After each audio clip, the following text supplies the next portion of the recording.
Sorry, the writing's a bit small, but I'll talk about it. So I wanted to really speak a bit about when the gospel came to our nation as Māoridom. There is lots to be said about that. There's a lot of discussion now about it, about whether it was right, whether it was wrong, what impact it had on our people. But what I wanted to share was actually there was a period of time after the 1840s, or maybe just before, where the emergence of a prophetic, charismatic leadership emerged. And this is something that happened with most indigenous cultures in the world, where the Gospels actually entered into their worlds. After a while, the prophets of those indigenous nations rise up and they begin to speak. They become very charismatic. Some people might call them obsessive. But nevertheless, they've had a huge influence on the beliefs of our people and the way that our peoples even renamed their lands and renamed their own lives, their own personages, to be grafted in some ways to the stories of the Old Testament and the New Testament. Okay, so I've just listed here some of the movements, such as the ringatu movement. Ringa is hands, tu is to stand. It means the people of the upraised hands. And in that movement, the people they forego all of their old cosmogonical atua gods, and they only speak about the God of Israel, the God in the Scriptures. Everything they sing mostly comes from the book of Psalms, and many of us have ancestors who are raised in that body of people who were chased around the country by the army as rebels, like some other peoples we know.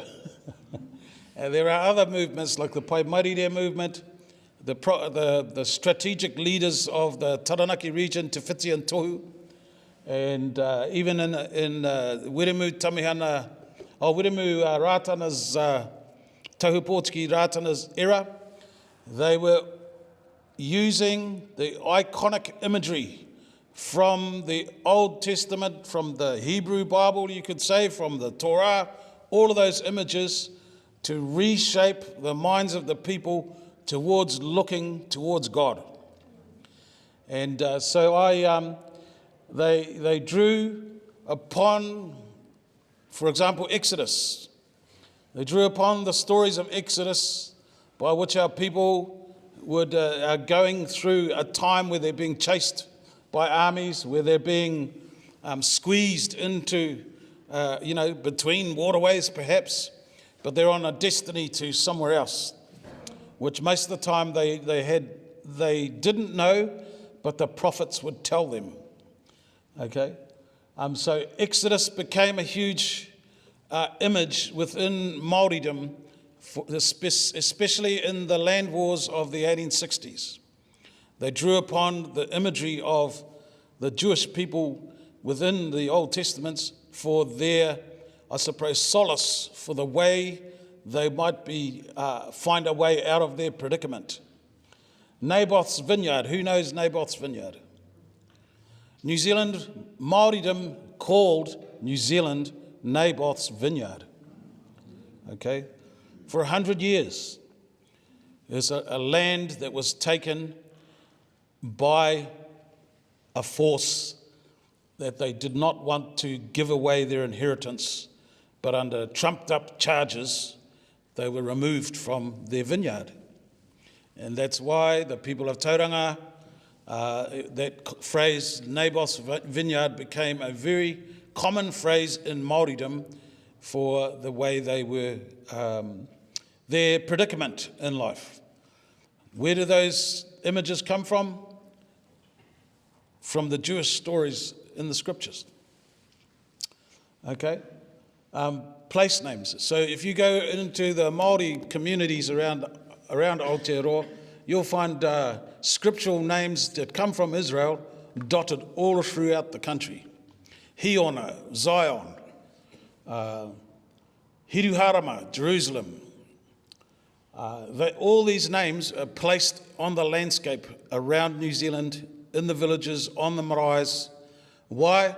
Because they are hoping for something beyond what they are getting at the moment. Okay? And they are seeking somewhere. If God can dwell with the Jewish people, then he can dwell with us. Okay? Hiruharama Hau, the New Jerusalem, the image that as John wrote about in the book of Revelations, is named right throughout New Zealand. Hiruharama Hau, the New Jerusalem. Because same thing, they were drawing upon that imagery to find solace for the way that one day God would dwell with us and we would be able to be free and be liberated from the laws of men.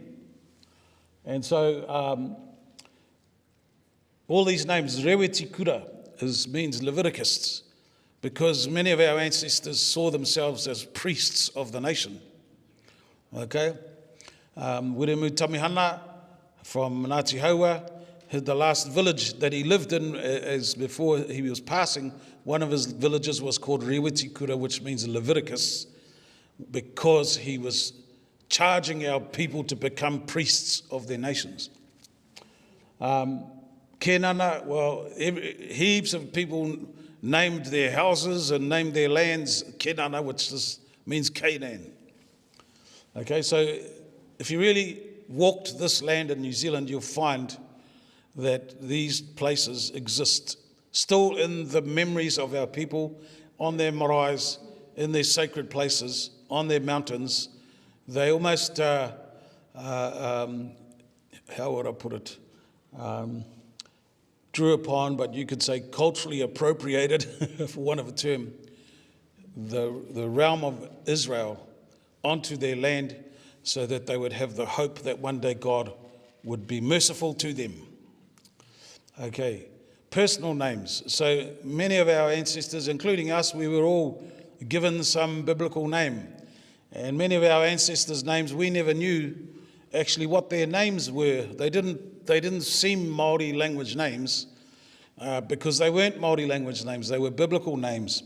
But we didn't have electronic search engines and Bibles on your phones at those days that we could tap in Rāmari and find what that word was.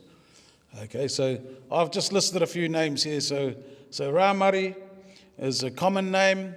My grandmother's name was Rāmari. Her great-grandmother's name was Rāmari. They were followers of the Ringatu people. And the name Rāmari is found as her name is Damaris in the New Testament. Heteraka, she marries her daughter, Riparata, which is another biblical name, marries a man called Heteraka. And this man, Heteraka, his name means Shadrach. Okay?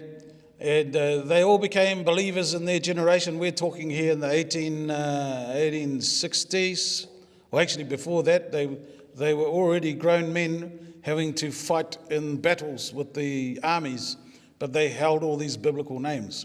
So Heteraka is an ancestor of mine. He has about 8,000 descendants today, all with that name. Okay, he had 3 children, Merito, Rini, and a daughter called Awhiahua. From Merito, had 21 children. Each of them had 21 children, and each of them had 21 children. Okay. There's 3,000 people just in that family. And they just live over the hill over here. Okay. Arutaku is my great-grandfather's name. He was ringatu, but he also became an Anglican minister, lay reader, down in the southern Hawke's Bay. But he also was a follower of Ratana. Why? Because in the days of Ratana, he built his village in Ratana based on the idea of a New Jerusalem. Okay? And that was a place of healing. So all the peoples went. Didn't matter what faith you went, they all went to where the healing area was. So Arutaku and his people used to go to Ratana, even though they were Anglicans and ringatu. Denominations didn't really matter. Unless you got married, then you had a fight. Okay. But his name, we never knew what his name was until last year. We looked up on our phones and said, what does his main name actually mean? His name means Aristarchus. And who knows Aristarchus? So Aristarchus was Macedonian, actually. And he followed Paul to Rome. Okay? You got to know your stories, brothers and sisters. Raharuhi. Oh, Matutaira. Who was Matutaira? A very famous person in New Zealand history whose name was Matutaira. Yes, he was the second Maori king. That was his name.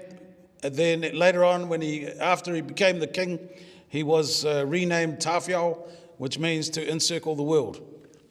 Okay, but Matutaira means Methuselah. Okay, Raharuhi is a very famous name as well from the East Coast and also from here. It's the word for Lazarus. But they're strong ancestors in the nation's history of New Zealand.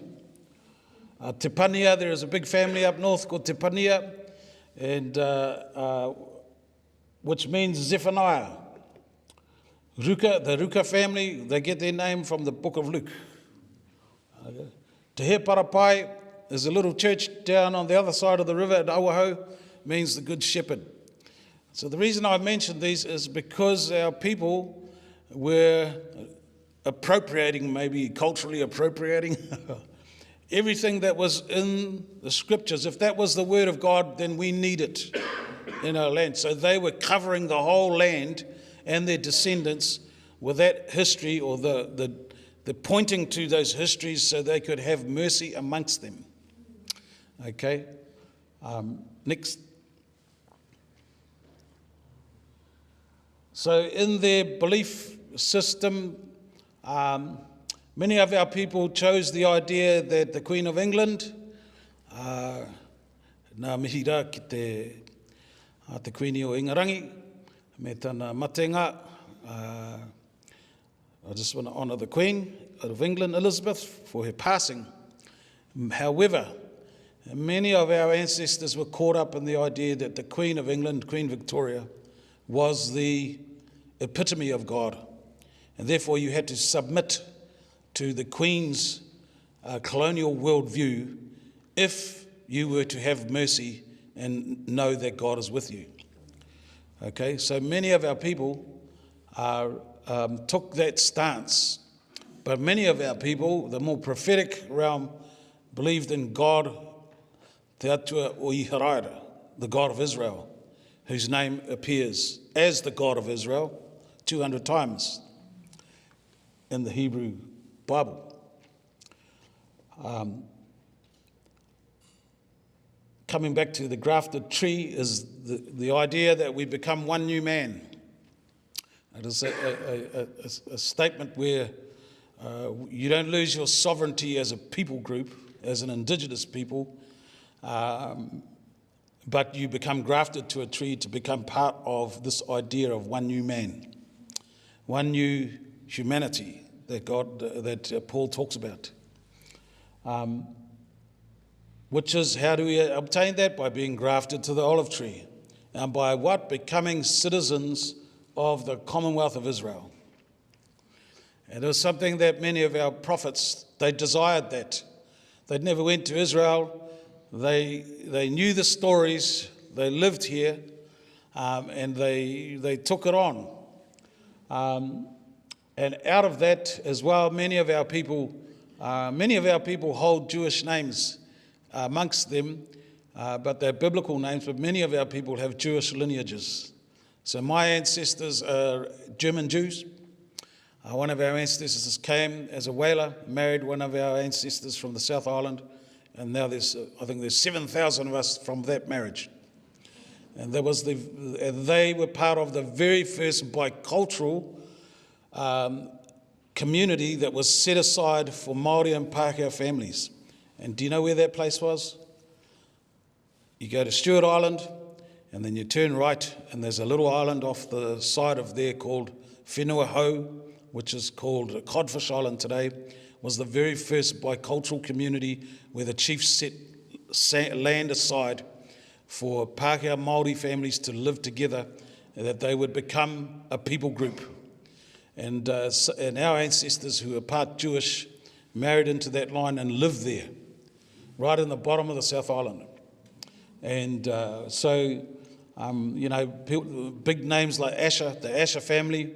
Who knows the Asher family in New Zealand? Where do they come from? They come from Ngāti Pūkenga, from Tauranga, and then they went down to Taupo, and you have big families down there that all hold that name Asher. And the Asher family were also part of the Auckland region because they were all big rugby league players. Okay, then you have the Nathan family up north, big Māori families, the Nathan family, the Flavel family, the Levy family are all they're all big Māori family names. Our name was Haberfield. You have the Goldsmith family. Where do you see this name Goldsmith in the All Blacks? So all of these are just small list of names. Okay, so what I wanted to share was just the idea that much of our history in the 19th century was shaped by Jewish thinking, by Hebrewic worldview out of scriptures, and by the names that we would hold on to for the purpose of drawing God into our lives. Unless you lived in the Māori world and walked on the marae, you wouldn't know that this history even exists.